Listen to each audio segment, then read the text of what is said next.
Hey everybody, my name is Joe Semaan. I'm a modern sales expert. I've mentored over 400 companies in over 20 different industries over the past 15 years. I have a reputation for doubling and tripling conversion in your business. Catch me on the next episode of the Jesse T Show.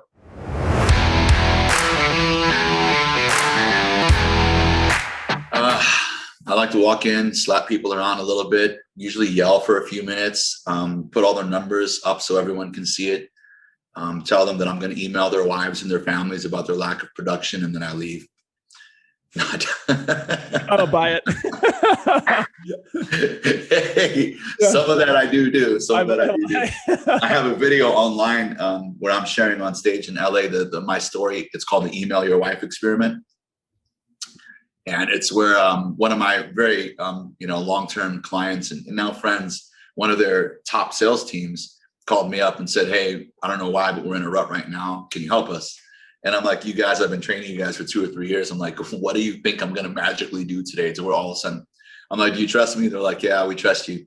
So I'm like, "All right, give me." They happen to be a team of 5 men. Although this company, we had like amazing female producers too. And I said, "Give me your wives' email addresses." And so the short version is I would email their wives at the end of the day with what they could have made today and what they actually made today. Not me. I would have the assistant do it in my own words. And it was pretty interesting. Got their production up pretty quick. Isn't that interesting? And what's the psychology that you feel? Is it just a marriage thing? Happy wife, happy life? Like get your shit together, or is there a psychology? We in sales, nearly every organization I've been to, and I've been to a lot. I've probably been to nearly 800 or 900, but I've only mentored around the 400 mark at this point only. And there's a massive lack of visual accountability in most industries. We're quick to motivate people and so forth. We're quick to get marketing. We're quick to dial in our product. We're quick to get the CRMs. We're quick to, get the fancy phones and all that stuff and the cool offices in some cases. But we tend to be afraid to hold our people accountable. Yep. And I tell my clients, I should call them, my friends that also see me as a mentor.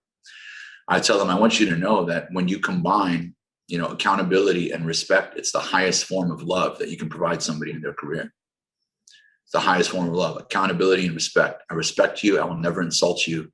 We'll develop you. I am going to hold you accountable. And I'm not going to hold you accountable by saying the phrase, "I'm going to hold you accountable," meaning I'll bring it up in conversation sometime in the future. No. On a daily basis, people that you care about and people on your team are going to know what you're doing or not doing.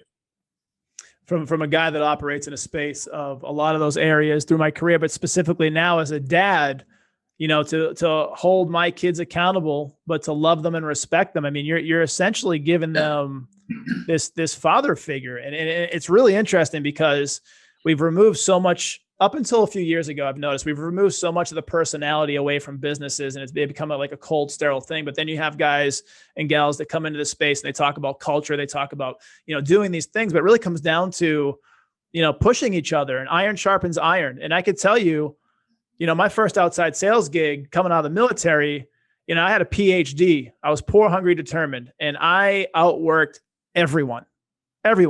And it was outworking people with the pitch, outworking people with overturning objections, outworking people on how to upsell.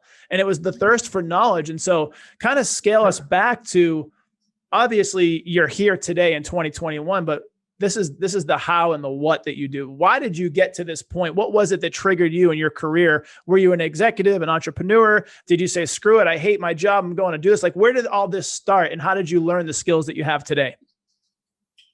I was curious throughout my sales career and as a sales leader in many positions as why the majority of our people came in so excited and ended up having average production. And with me being one of the leaders, so it's kind of like I had these random moments of honesty. And then I saw the other part of it was I have a passion for teaching for some reason. I just love sharing things that I learned, basically, whether it's nutrition or business or whatever. I love, knowledge, at least in things that I'm passionate about. Like I hated calculus, for example, and I've always wondered why there's letters in math really fucked me up. but and my GPA, forgive my friend. Right. But I was curious, man. I'm like, we hire all these people, we bring all these people, and they're so excited. And then within 120 days, if they're not producing, it's like there's this paradigm shift in their identity. And once again, their confidence is low. And once again, they're not making the money they wanted. And once again, they have to postpone the promises they made to their family.